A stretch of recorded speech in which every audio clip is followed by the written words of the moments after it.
eu nem li o Evangelho, era um pouquinho só, meu anjo. Não dá, senão eles ficam me cobrando aqui. Eu escutei no finalzinho.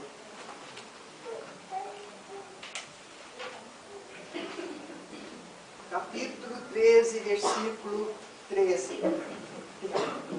Chama-me caridade e sou rota principal que conduz a Deus. Segue-me, porque o seu objetivo é que todos deveis visar. Fiz esta manhã minha caminhada habitual e o coração angustiado venho vos dizer: ó meus amigos, quantas misérias, quantas lágrimas e quantos tendes a fazer para secá-las todas. Inutilmente procuro consolar as pobres mães, dizendo-lhe ao ouvido: coragem, há bons corações que velam sobre vós. Não sereis abandonada, tenham paciência, Deus está aí. Sois suas amadas e sois suas eleitas. Elas pareciam vir-me e voltando para o meu lado, grandes olhos ansiosos. Eu lia sobre os seus pobres rostos que seu corpo, esse tirano do espírito, tinha fome. E que se minhas palavras lhe serenavam um pouco o coração, não enchia o seu estômago. E eu repetia ainda: coragem, coragem. Então uma pobre mãe muito jovem, que amamentava uma criancinha, tomou-a nos braços e a estendeu no espaço vazio, como a me pedir para proteger essa pobre pequeno ser que não tomava o seu estéril senão alimento suficiente.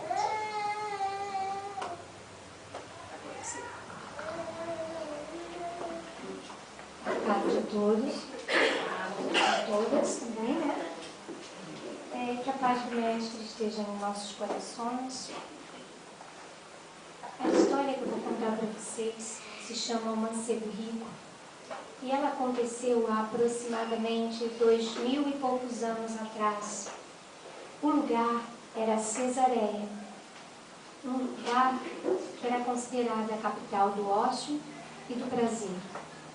Um porto muito valioso sobre o Mediterrâneo, uma cidade embelezada por Herodes, um templo suntuoso, vilas ajardinadas, luxuosas.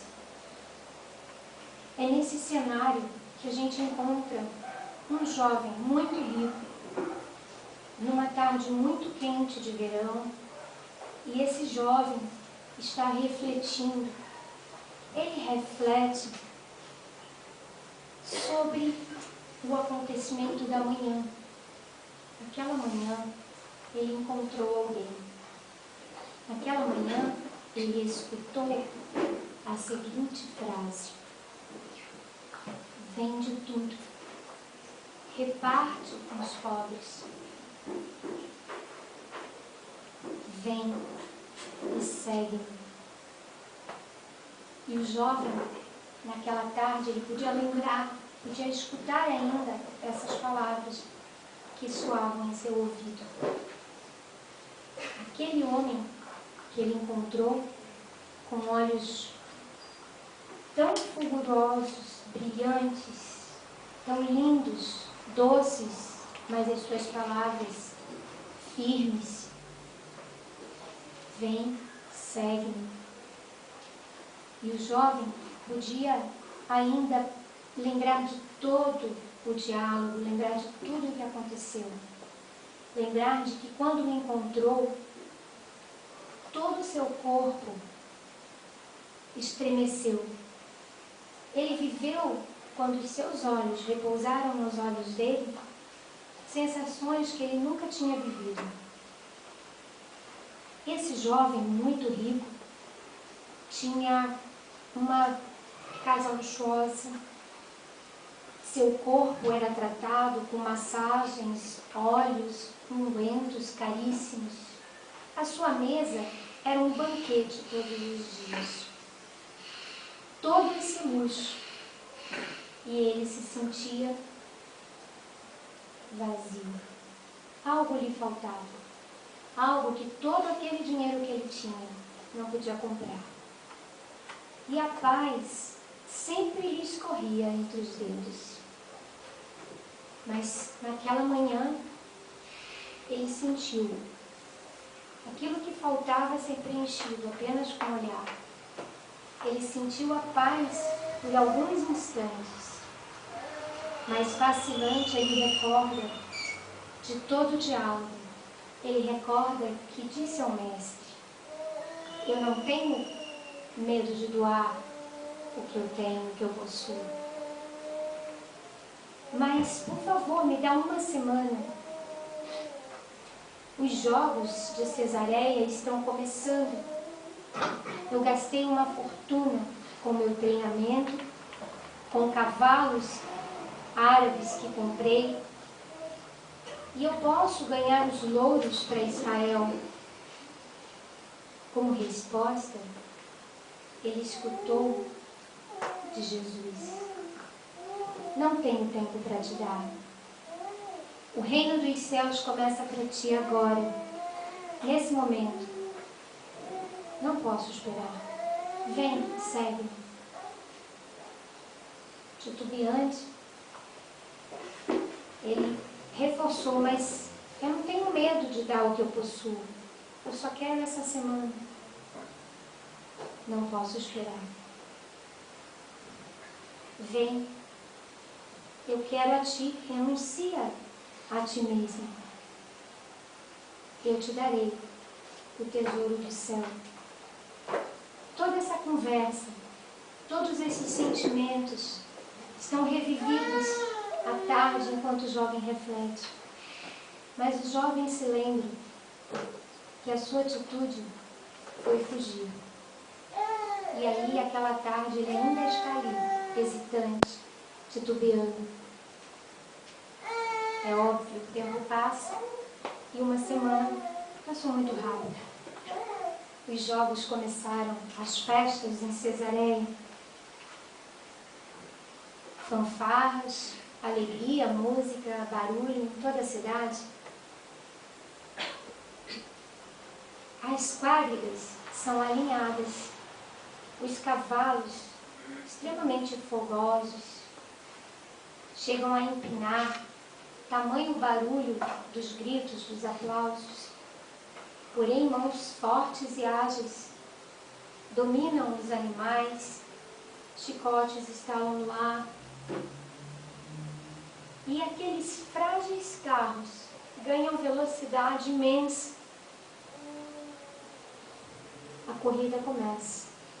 Mas, logo à frente, numa manobra menos feliz, um carro tomba. Um corpo rola e é dilacerado, pisoteado por patas de animais velozes. Entre uma pasta de areia e sangue, seus olhos podem ver o amigo celeste. E ele pode escutar: vem, segue. Renuncia a ti mesmo e segue. E dizem que mesmo com o rosto deformado, ele parecia sorrir. O que é, né, essa tal dessa morte, né, que nós tanto tememos? E parece que a gente novamente combinou, né? Então, nós estamos sempre se encontrando e sempre combinando as coisas. Não sei aonde, mas que a gente se encontra é possível, a gente se encontra, né? Então, o que é essa tal dessa morte, né? Se não a volta ao mundo espiritual, mas a volta para essa verdadeira pátria, né, tem consequências. O problema não é morrer, não está em morrer, em voltar para a vida espiritual. Mas o problema está em como é que a gente chega lá no mundo espiritual. Eu costumo brincar, como é que está a nossa mala. Quando a gente chega lá no destino final, como é que a gente está com essa mala, né? Então, vem de encontro a isso aqui que a gente falou, né? Que a Alice falou. Então, por que tantas reencarnações? Por que essa vinda, né? E volta, vem e volta. Vem para essa pátria, que é uma cópia, volta para a pátria verdadeira. Por que a gente tem tantas reencarnações? Né? Qual é o objetivo da encarnação? Eu quero ajuda, quem vai me ajudar? Quem arrisca um objetivo para a encarnação? Ninguém vai me ajudar hoje? Não, ninguém vai me ajudar hoje. A evolução espiritual nossa. A evolução espiritual. Mais alguém? Então, a gente podia dar muitas respostas para os porquês da reencarnação, mas você foi na mais, vamos dizer assim, né, que a gente resumiria como a principal, né, na mais certeira é essa. A gente vai reencarnando, desencarnando e tornando a reencarnar para evoluir, né? Já que a gente foi criado simples e ignorantes, a gente precisa aprender. E só tem uma forma da gente aprender, vivenciar, né? Ninguém aprende por osmose, ninguém aprende por ninguém. Só a gente pode aprender e por isso a gente vem e vai nesse movimento de aprendizado, né? E evoluir, volto a afirmar, ninguém evolui por ninguém. Eu só posso fazer o meu trabalho, o meu aprendizado. Eu posso até ajudar alguém a aprender, mas quem vai ter que realmente praticar é a pessoa, né? Então, evoluir, a gente também pode dizer que é o encontro da felicidade. Claro, se eu aprendi, né, e estou livre das necessidades de aprendizados mais difíceis, eu estou encontrando a felicidade conforme eu vou evoluindo, né? Evoluir é tapar aquele vazio, suprir aquela falta, né, que aquele moço rico que tinha tudo não tinha, né? Conforme a gente vai evoluindo, a gente começa a dar valor para outras riquezas. E aí, conforme a gente vai aprendendo e evoluindo, esses buracos que parecem existir dentro de nós vão sendo, né, preenchidos. É a paz, então, que advém da gente vivenciar pensamentos, palavras e ações, né? Exemplo fácil, né? Um moço muito rico, ele não se incomodava nem com a riqueza, mas ter que abandonar as bajulações, ter que abandonar as vontades preenchidas quando, né, simplesmente pensava ele tinha tudo. Isso era o mais difícil para ele de abandonar. Ele disse para Jesus: eu não me incomodo de dar os meus bens de repartir, né? Mas o que era difícil de deixar? As glórias de ser o vitorioso do jogo, né? De ser o campeão. Isso é o que é difícil, né? A gente deixar as nossas vaidades. Então a gente precisa, a gente vem com umas bandeiras, né? E a gente pega nessas bandeiras, mas a gente só faz a parte de falar e de pegar na bandeira. Mas na hora de agir, quando a coisa é com a gente, é diferente, né? Então assim, a gente pega, por exemplo, na bandeira da paz, né? Quantos de nós aqui não luta pela paz e não quer a paz? Toda hora a gente está falando isso, né? Quando a gente vê um país em guerra, a gente fica até bravo. Poxa vida, será que eles não percebem que não vai adiantar ficar tirando um no outro? Mas se alguém vem, pisa no nosso calo, aí sai de baixo, aí a guerra se instala, né? Muito facilmente a guerra se instala, quando é conosco é diferente. Então a gente precisa, para evoluir realmente, para conseguir essa paz, a gente precisa esse alinhamento, né, dos pensamentos. Do que a gente pensa? A gente pensa na paz. Das palavras, a gente fala pela paz. E das ações, a gente age em paz, né? Ou por tudo a gente está esbravejando. Então, vamos dizer assim, essa é a fórmula. A fórmula está dada, né? A fórmula é essa. Para a gente começar mais rapidamente a evoluir. E mais rapidamente a gente vencer tantas idas e vindas. A gente, como os orientais dizem, a gente vencer a morte, né? Então, para auxiliar nesse processo ascensional, ou seja, nesses aprendizados, Deus concede ao ser humano algo muito especial, que é o livre-arbítrio, né? Com o livre-arbítrio, a gente tem a liberdade de escolha. Bom, se eu posso pensar, se eu posso raciocinar, eu posso escolher, né? E a gente pode então afirmar que o ser humano é o arbítrio do seu próprio destino. Ou seja, forjamos nosso próprio destino. E cada um forja o próprio destino, escolhe o que quer, independente das motivações, né? E nesse movimento de escolha vai estar acionando a lei de causa e efeito. Então não importa, né? Qualquer escolha que eu fizer, eu vou acionar essa lei. É essa lei de causa e efeito que surge através do livre-arbítrio. Então, cada decisão que eu tomo, eu estou movimentando essa lei. Se a justificativa também, isso é uma coisa que a gente faz, né? Ah, eu vou falar só uma mentirinha assim, sabe? Bem pequenininha. Mas não tem problema. Eu vou logo me justificando. Porque essa mentirinha que eu vou falar vai fazer bem para outra pessoa. Será verdade? Será que vale mais a gente falar realmente uma mentirinha? Então, é uma mentira. Ela não deixou de ser uma mentira. Mesmo que ela tenha uma boa justificativa. Mas ela continua sendo mentira. Então, a gente vai estar acionando a lei de causa e efeito. E será que de uma forma positiva, é uma boa escolha falar a mentira? Né? Então, e isso também acontece em qualquer plano da vida. Se a gente está aqui encarnado, ou se a gente está lá no mundo espiritual desencarnado, a gente sofre o efeito dessa mesma lei e a gente tem o mesmo direito de escolha, aqui ou lá. Né? E a coisa acontece da mesma forma. Então, não é porque eu estou aqui que acontece isso, não. Isso é a lei geral. Tá? É a lei do espírito e não a lei da matéria. Ela também acontece na matéria. Então, vamos refletir um pouquinho nessas escolhas, né? Bom, eu tenho o direito de escolher, eu raciocino, eu vejo. Né? Eu pensei até naquela mentirinha, falei, mas eu escolhi a mentira. Eu fiz uma boa escolha?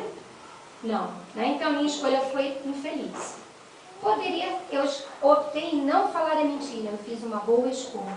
Então, nós temos sempre a opção de uma boa escolha ou de uma escolha infeliz.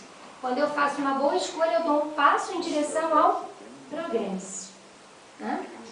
Porém, quando eu faço uma escolha não muito boa, eu dou um passo em direção a uma provação, uma expiação. Ou seja, o que a gente diz, né? Eu arrumei para mim um karma, né? Mas karma lá. Né? Como é que isso funciona? Né? Claro, límpido. A escolha vai gerar, lei de causa e efeito, a escolha infeliz vai gerar uma provação ou uma expiação. E aí vamos mais um pouquinho. Tá, e o que é uma provação? Qual é a diferença? Né? O que é uma provação? Uma provação são as lutas que a gente tem para aprender. Então, a gente tem a oportunidade de passar na provação para aprender. Normalmente somos rebeldes, né? Somos repetentes, somos preguiçosos. Quantos de nós, né, não teimamos o tempo inteiro? A gente já viu que a gente está errado, mas a gente continua batendo o pé, porque é mais fácil. Né? Então, as provações, elas vão acontecer até que a gente, né, aprenda. É como na escola. Você faz prova. Você é dada a matéria e você faz prova. Se você passou, foi nota boa, você não precisa mais fazer aquela prova. Você vai em frente, você vai fazer outra. E aí a gente percebe que provas vão existir sempre.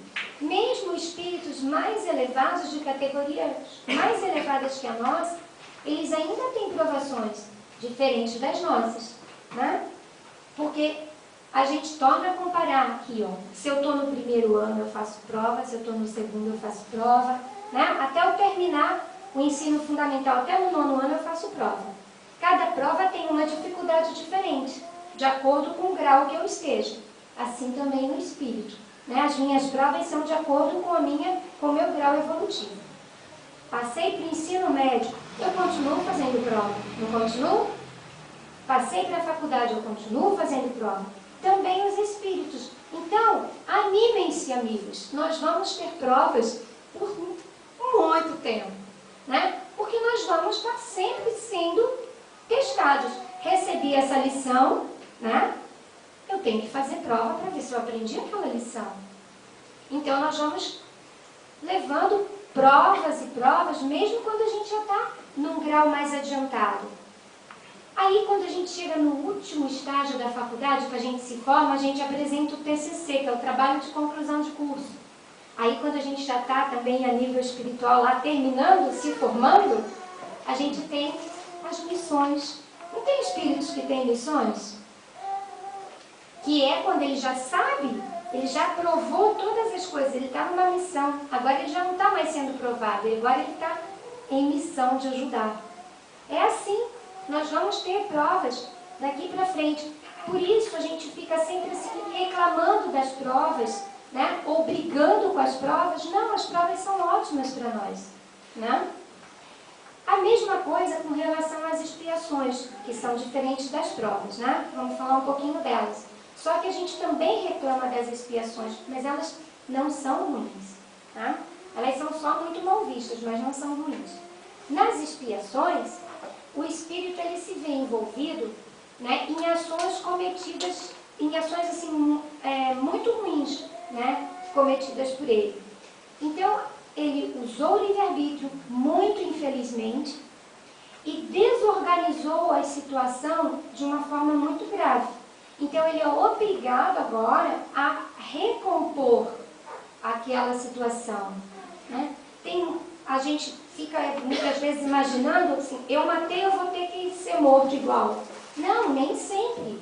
Você tem que organizar a situação, mas nem sempre você precisa que seja da mesma forma, né? Deus ele é tão bom, você tem muitas formas para reorganizar aquilo que você estragou, né? Você só tem que reorganizar. Então, a expiação é você reparar, reorganizar aquilo que você desorganizou.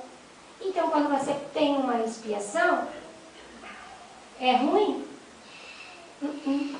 Né? É uma oportunidade que você está tendo de refazer uma coisa que você não fez bem, que você fez muito mal. Então, você escolhe também como vir refazendo isso. Às vezes a gente não tem condição de refazer tudo de uma vez, a gente refaz aos poucos. Aos poucos a gente vai refazendo, né? E nós sempre estamos esquecendo disso e reclamando e colocando a culpa em alguém. Deus então é o maior culpado, tadinho, tem que ter umas costas largas, porque a gente sempre põe a culpa nele, né? E não é a culpa dele. Se tiver culpa, é nossa, né? Então, nada de ficar botando a culpa para o outro. Ah, mas eu faço isso porque meu pai, porque a minha mãe, porque meu filho, meu marido. Não, eu faço isso porque eu faço, né? Então, a partir de quando, né, vou fazer uma pergunta bastante agressiva para vocês, né? A partir de quando nós vamos nos responsabilizar por nós mesmos? Mas ela não é para vocês só, é para mim também, né? Sempre o meu ouvido escuta primeiro. Quando é que nós vamos nos responsabilizar por nós? Né? Quando é que a gente vai parar de dizer que é o outro e vai assumir aquilo que realmente a gente precisa assumir? Quando é que a gente vai parar de adiar a nossa evolução, a nossa felicidade?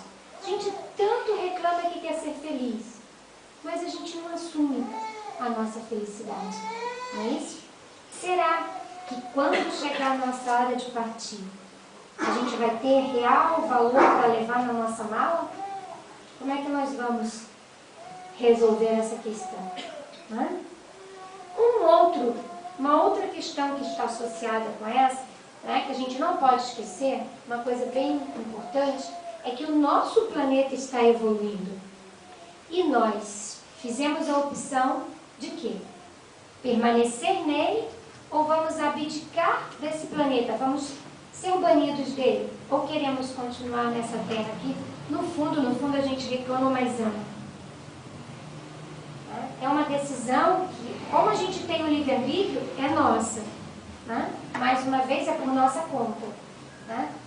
Então, fazendo as pesquisas, né, para falar com vocês um pouquinho sobre isso, eu achei uma coisa bastante interessante. No livro Plantão de Respostas, volume 2, Chico Xavier diz o seguinte, abre aspas, que não sou eu, tá? Emmanuel afirma que a Terra será um mundo regenerado por volta do ano de 2057.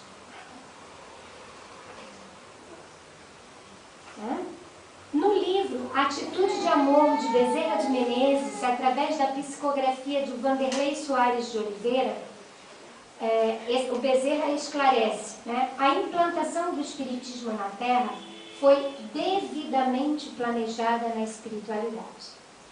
Olha lá, vocês acham então que para o Espiritismo vir, não, foi assim, nós vamos botar o Espiritismo na Terra? Houve um tanto de reuniões, né, de seres, dos espíritos superiores, missionários vieram, né? Aqueles que já estavam lá fazendo o seu TCC vieram para a Terra naquela época. E esse fato foi estudado pelos espíritos. Essa implantação foi determinada em 3 períodos de 70 anos. O primeiro período de 70 anos vai de 1857 a 1927. 1857, o marco da doutrina espírita, quando Kardec lança o Livro dos Espíritos. São 70 anos onde as bases da doutrina começam e são implantadas, realmente são fincadas as bandeiras, né? Não só o Livro dos Espíritos, o Evangelho, o Livro dos Médiuns, Gênese, a Sociedade Espírita lá em Paris é fundada, a Revista Espírita, tudo isso é uma ebulição. No mundo da ciência, principalmente, ferve, né? Depois vem o segundo período de 70 anos, de 1928 a 1997. Esse segundo período é um período de consolidação da doutrina espírita. É um período de estudo e é um período de propagação. Antes, no início, era muito no meio científico. A coisa começou a se espalhar no meio científico, né? Depois, já nessa segunda fase, aí explode para tudo que é lado. E aí a consolidação, o estudo da doutrina se firma. São muitos centros, muitos médiuns famosos que estão reencarnando nessa época. E o terceiro período, que é o período que vai de 1998 a 2067. Observem as datas, né? 2067, então, fecha o período de implantação da doutrina espírita no planeta Terra. E sobre esse último período, Bezerra de Menezes ainda afirma: é o período das atitudes, diz Bezerra. Ou seja, o que a gente pode entender aí, então? Que é o momento da gente praticar tudo aquilo que a gente aprendeu, né? E vem de encontro que a gente tem que praticar tudo que a gente aprendeu para vencer as encarnações, para vencer a morte, para chegar lá com a mala cheia de virtudes, né? Então, olha como as coisas vão se fechando. Esse período, então, se fecha em 2067. Como o Emmanuel tinha dito, qual era o período mesmo que ia ter a implantação da regeneração, ia se ficar consolidada? 2057. Observa que está tudo muito próximo, né?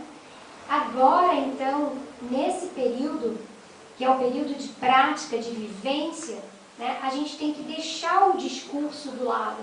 Por exemplo, como eu dei o exemplo do discurso da paz, né? O discurso da fraternidade, o discurso da caridade.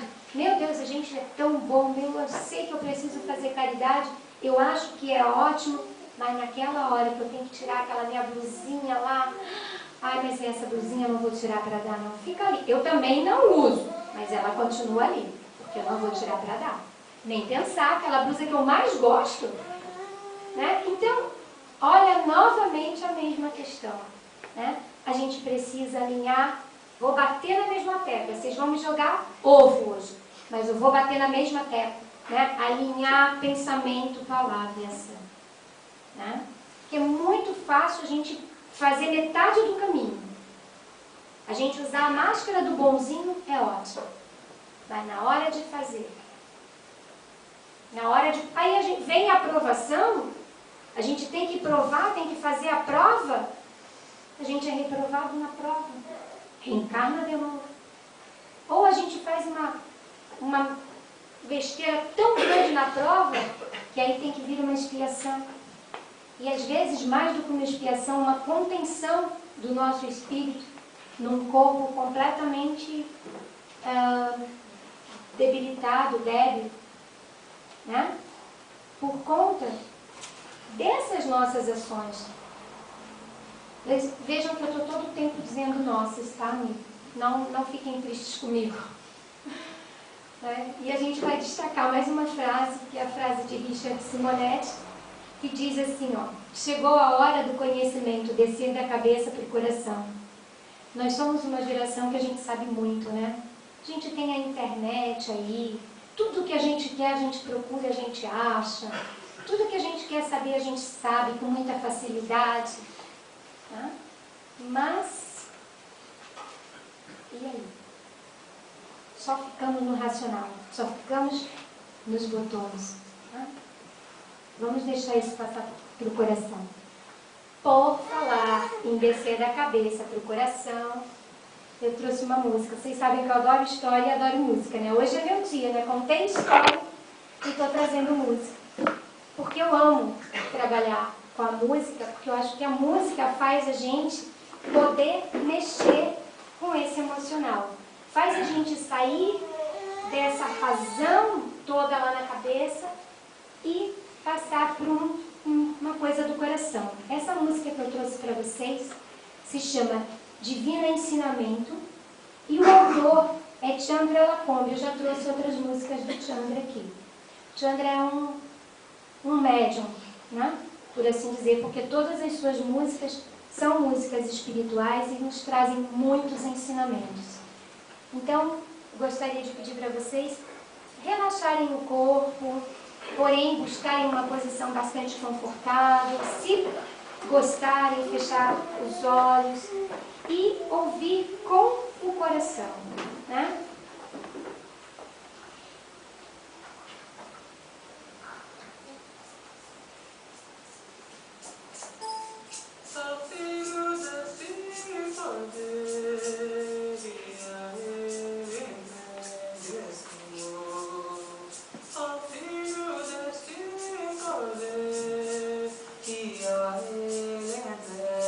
Esse poder é Deus. Se quero me conhecer, examino contigo. Se quero me conhecer, examino contigo. Examino contigo a raiz da ilusão. Examino contigo a raiz da ilusão. O meu mestre ensinador fez a ponta direção. O meu mestre ensinador fez a ponta direção. Que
quantas quimeras no nosso mundo, né?